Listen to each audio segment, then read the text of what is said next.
Em sanibonani uMC Menzisitolo. Ngizoqhubeka no-part 2 usizi lomuntu ophatha isibhamu lwempi iy'nsizwa zakwaBiyela nezasematshaleni laphaya empangeni kwesakabiyela.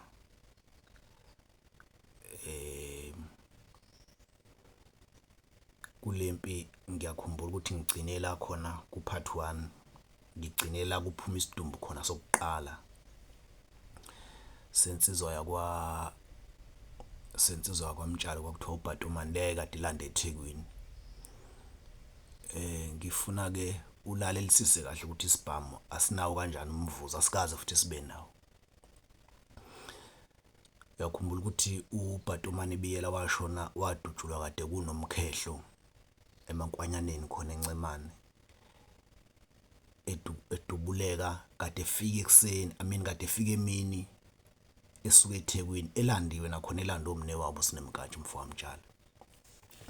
So ekufikeni-ke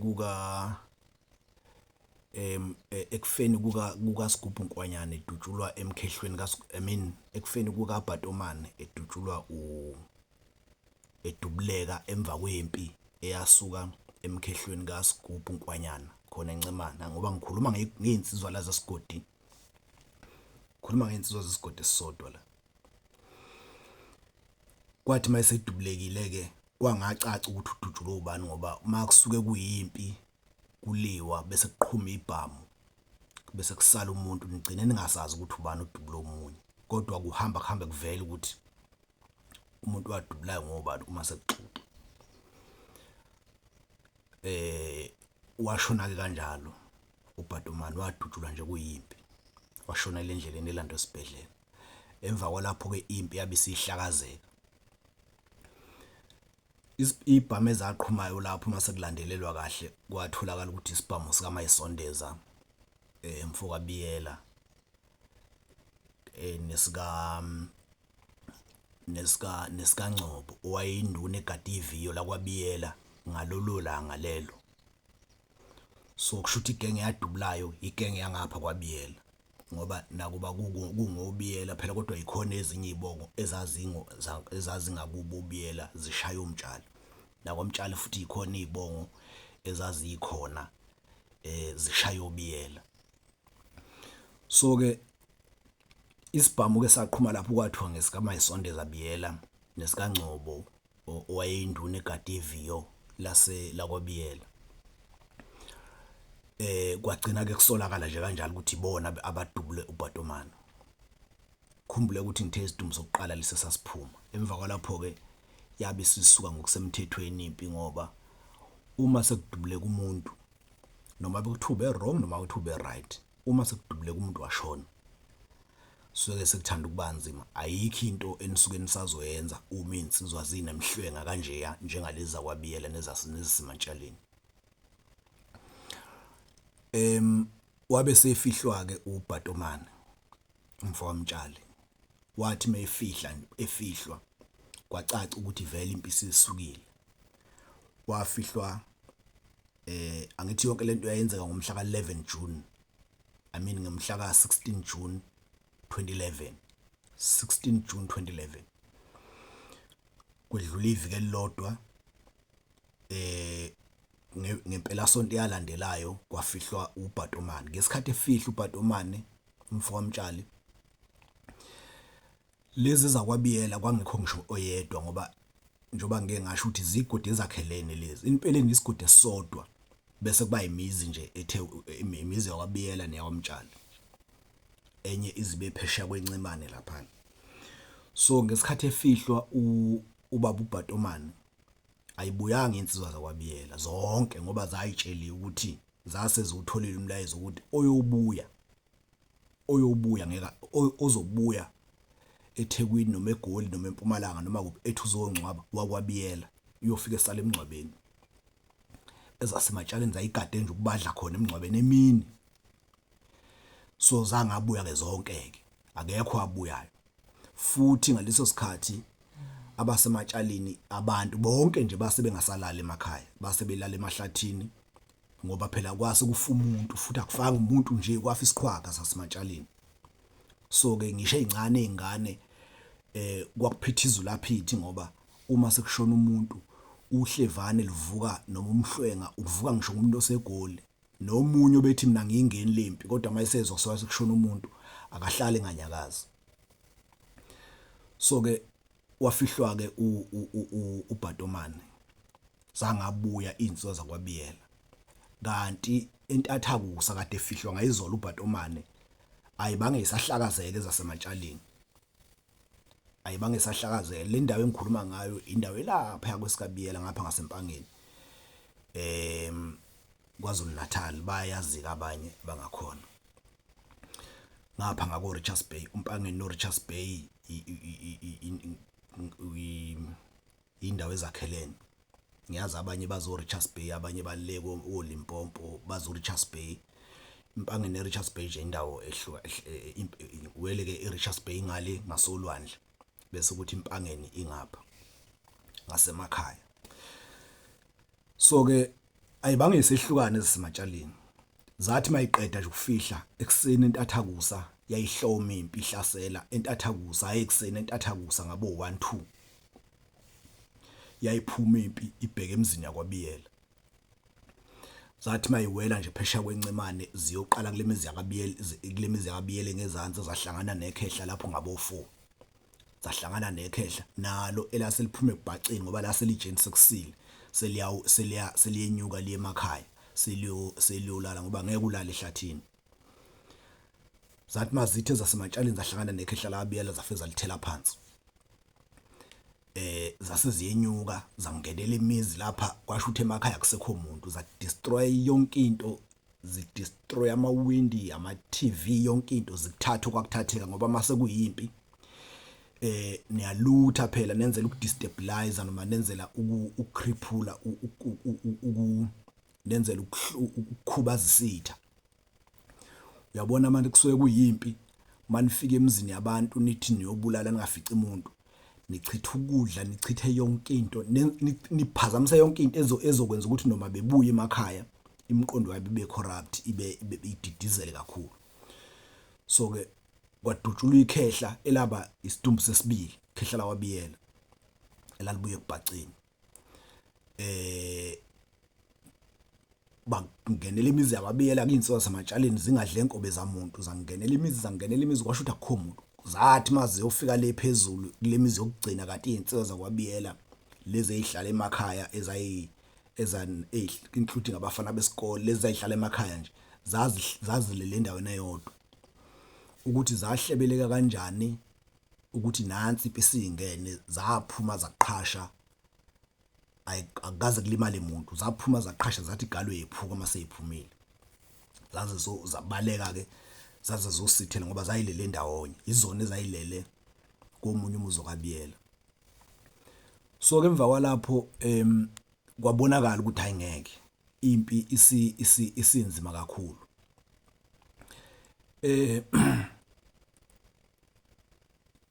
Kwabe sekubonakala ukuthi ke ezakwaBiyela zabe seyibuya lezi ezisemagoli seyizwile ukuthi emakhaya kuhlaseliwe kwa destroy yonke into kwabulawa nekhehla zabuye zakwaBiyela ekubhacini nasemagoli zabuya ezayisebenza zayeka imisebenzi zashona emakhaya zathi ifika nje ebusuku zayingena ezakwaBiyela ingena emizini yasematshaleni zangena zafika zadubula induna yesigodi umtshali zafika zadubula umtshali zamthela phansi induna yesigodi. Kuleso sigameko kwakukhona nomunye ubaba wakwaBiyela kwakuthiwa uMalubembe. Lo baba lo engakwaBiyela kodwa wayicheme nabasematshaleni angazi ukuthi yini yayenza ukuthi acheme nabasematshaleni. Kuyenzeka ke lokho ukuthi makulu izibongo ezimbili bese kuba nomuntu nje oyedwa wangapha ngakini ozoba yimbuka ekhipha information eyinikeza izitha. Nalo baba okuthiwa uMalubembe ke wakwaBiyela wayehlala nabasematshaleni bakhiphela yonke into. Emva kwalapho ke babe sebengena abasematshaleni bashawa ubaba wakwaBiyela olamana naleli khehla leli elashawa ekseni libuya ebhaceni geneza kabiyela zasishaya lo khehla lelo zalishaya impeleni zalishaya impangeni edolobheni lelo ubaba wakabiyela lo olami ikhehla zamshaya idolobha ngoba impi mayisilwa phela ingabe salindana emakhaya ishane einkalweni babuya abasemantshaleni bashaya insizwa kabiyela ibheke emsebenzini ngoba yayisidubulana ngisho eThekwini manje le nsizwa bayidubulayo izalwa leli khehla abalishaya ekseni libuya emsebenzini kwafe kwashawa leli khehla abasematshaleni beqala ukuhlasela bashaya ikhehla libuye ekubhaceni ekseni kwaze ushawa umfowabo walelo khehla sekuyabuya manje kuzoshawa indodana ezalwa yileli khehla leli so seziyathelana manje so ke emva kwalapho yabuya igenge kwabiyela khona indawo ethiwa uKhayizana laphana khona lapha obuka emini kwesikabiyela khona into ekuthiwa ikwaKhayizana laphana zafike zacothela usinemkantsha umfoka kamtshali ngathi wayezodlula khona zathi ziyamthatha ezasematshe ezakwami ezakwabiyela usinemkantsha umfoka kamtshali hayi zaluza zamgeja emva kwalapho kwadutshula enye insizwa kabiyela idutshulwe eThekwini emva kwalapho futhi kwadutshula uSigubhu ke manje Nkwanyana uSigubhu Nkwanyana wayesondele kakhulu leza kwabiyela dutshula uSigubhu Nkwanyana lo okwafa umuntu okwadutshulwa kuyena uBhatomane ngomkhehle wakhe la kwasuka khona impi enkulu kwaBulawu lapha kwaGamu lapha kubuka Sigubhu kwadutshulwa lo Sigubhu ke manje ngeinhlamvu eziwu27 wasinda kodwa wangafa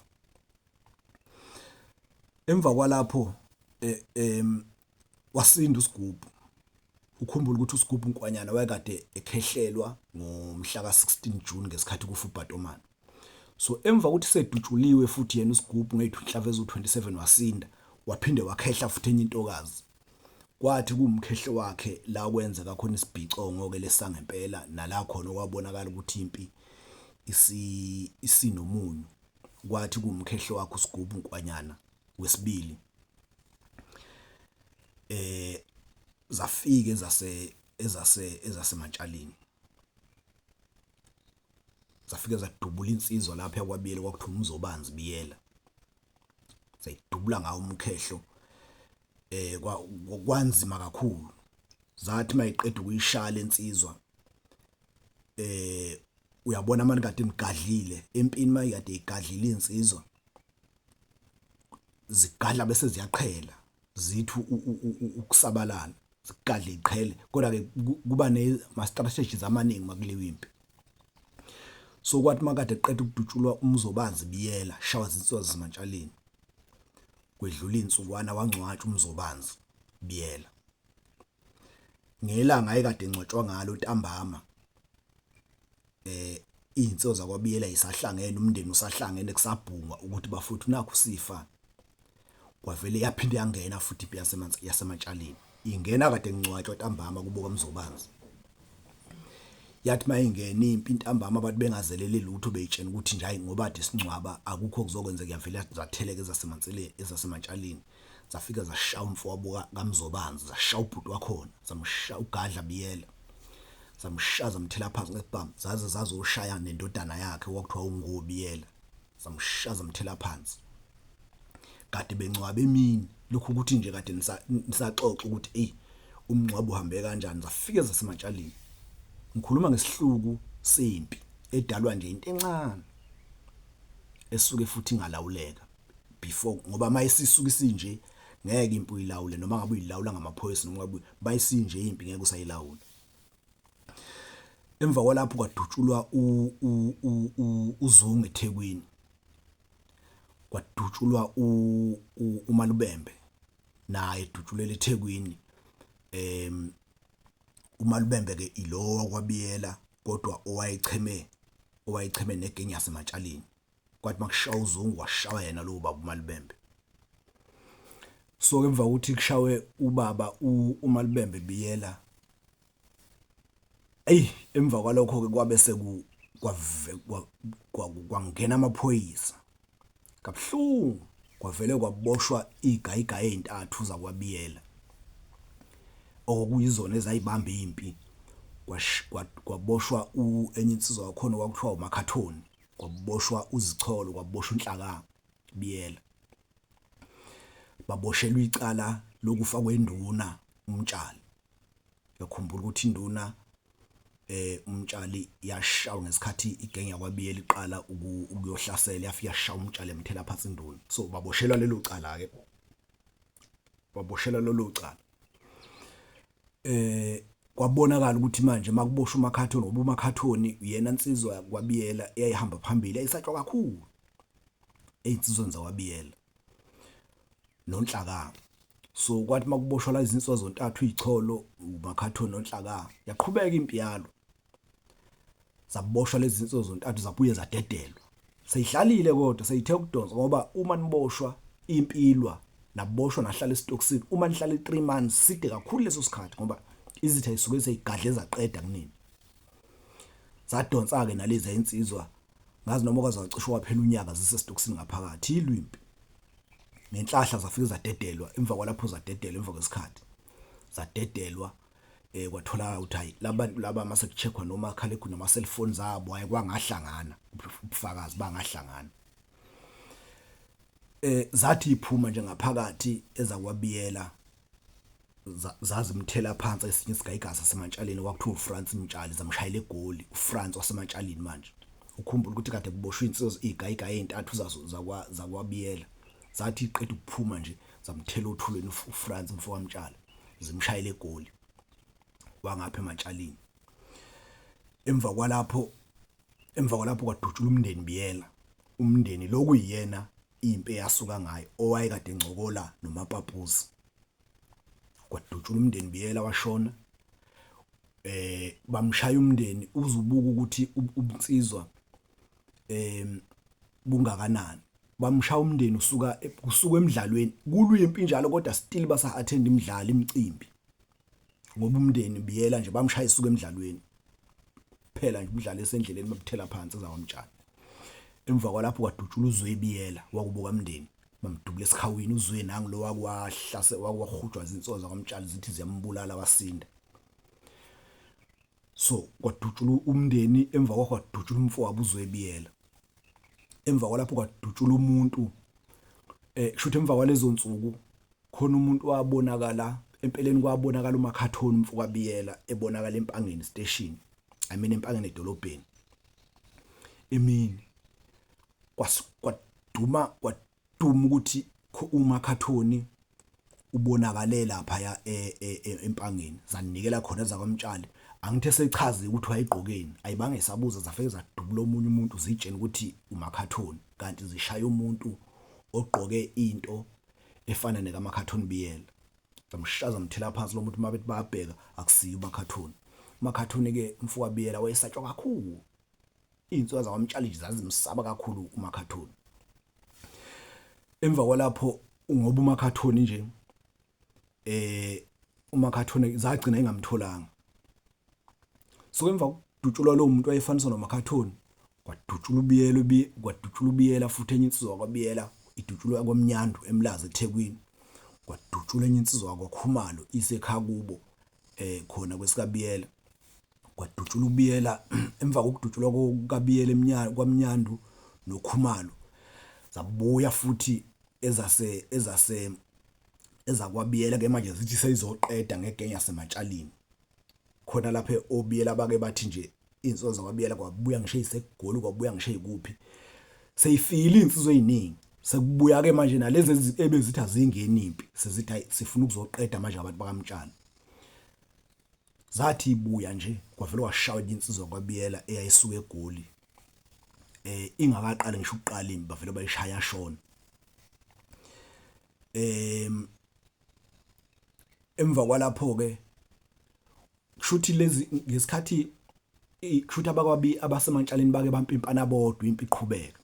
Bavele bampimpana bodwa, kwavuka ubuxoki bampimpana, kwafika amaphoyisa abafica bekhempile komunye umzo kaMtshali, afika bavalele endlini abaphuca ibhamu zonke, abaphuca inqwaba yebhamu. Yilapho ke le genge yakwaBiyela eyehla khona eMagoli ithi nje asizoqeda ngegenge yaseMatshaleni ngoba isiphuciwe ibhamu, kanti kukhona enye insizwa kwaBiyela eyayisuka eGoli yathi ifika nje zafele zayithela phansi othulini nezakwamtshali ngoba phela kushuthi amaphoyisa awayithathanga zonke ibhamu, futhi makuliwa ngisho amaphoyisa ngayithatha ikhalizeni suke kuphoqa ukuthi nithole ezinye manje ukuthi nizoyithola kanjani nizobona. Emva kwalapho kwabe sekuboshwa enye insizwa kwaBiyela okuthiwa uMayisondeza, le eyayisolwa ngokuthi yiye yadubula isibhamu emkhehlweni kaSigubhu ngesikhathi kuze kushona uBhatomane.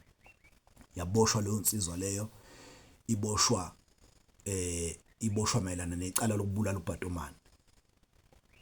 Yaboshwa yagwetshwa 5 yagwetshwa life ngalelo cala. Yaqhubeka impi. After 5 years afike yenza iappeal insizwa uMayisondeza umfowabo waBiyela. Wafike wenza iappeal ngaphakathi, after 5 years waphuma. Kwathiwa icala limkhipha ngaphandle, akalenzanga leli cala.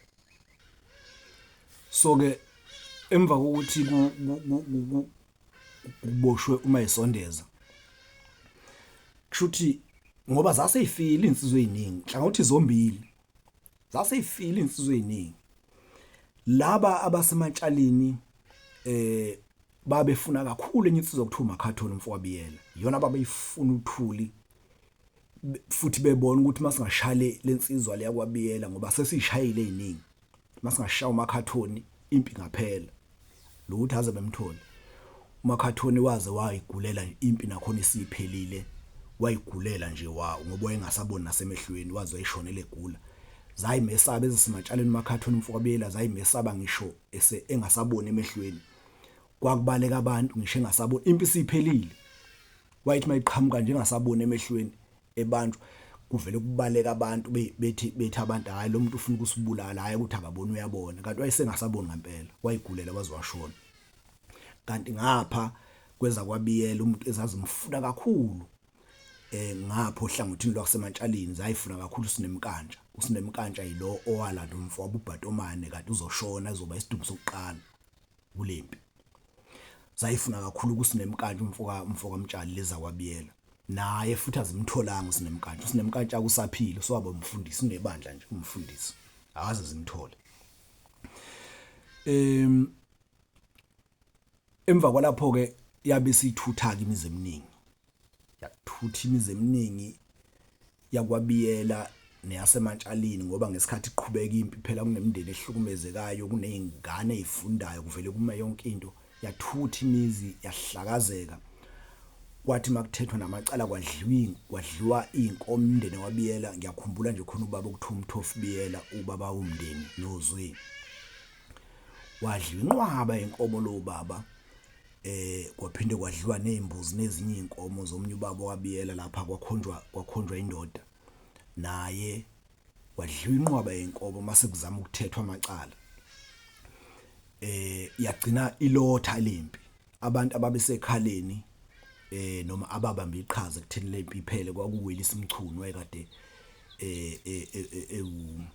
wayengqongqoshe zokuthutha ngaleso sikhathi, wayeyipremier. Kodwa nje uMchunu uWellis wabamba elikhulu iqhaza. Unyazi lwahamba lwayokhuleka lapha ya nenduna ke uBiyela, induna yesigodi uBiyela, nokubambisana nomphakathi. Yagcina iphelile impi, yehla yaze yaphela. Kodwa insizwe zasala lezi engiyibalile ezisondela ku40 akuzona zodwa, inqwaba yedumbe ezaphuma. Bengibala nje ngoba ngeke ngiyibale zonke. Inqwaba yedumbu ezaphuma ngaleyo mpi nje iyodwa. Kunabafana ke bangakhona abancane ababe bancane ngesikhathi kulimpi kuleya ndawo yaseMpangeni obuka kwesikaBiyela. Kunensizwe ezincane ziyayibe nokukhonona ukuthi obaba bafa kanjani, obaba bafa kanjani, zikhuluma indaba ukuthi yona isangayivusa lempi. Siyayikhuza lezo nsizwa ingayenzi leyo nto ngoba iqhwaga engoyise zashona. Ngoba uma uke waqala wakhuluma indaba ethinta isibhamu kwaliwa nempi, ukuba isiqhwaga akugcini wena, agcina isibhamu. So ngeke nibuyisele ngalutho insizwa ethi leyo mpi leyo. Anobuza kulabo abadala ababekhona ukuthi kwakunjani ngalesikhathi sempi, bontshena umunyu owadalwa yileyo mpi. Imizi ihlakazekile kumanje, nekhona isazama ukuvuka kuze kube manje akuvukeki ngenxa nje yempi.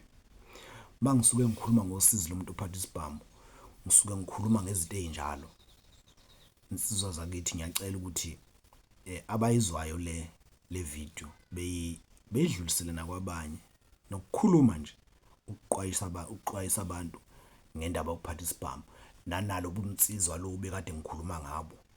Uyezwa nje ukuthi insizwa zakwaBiyela nezasematshaleni yayithi iqhubeka impi kodwa khona ezaziya emcimbini makunomcimbi ngoba phela abantu ngeke beye ukuqhubeka nokuganwa endaweni ngenxa yokuthi khona abantu abalwayo. Still zihambe ziyo-attend imicimbi leyo, imicimbi imkhehlo nana zifike idutshulwe ngoba yayilwa impi. Lobo bunsizwa ngihlale ngibukhuza obungasafuneki. Bafowethu siyabonga kakhulu.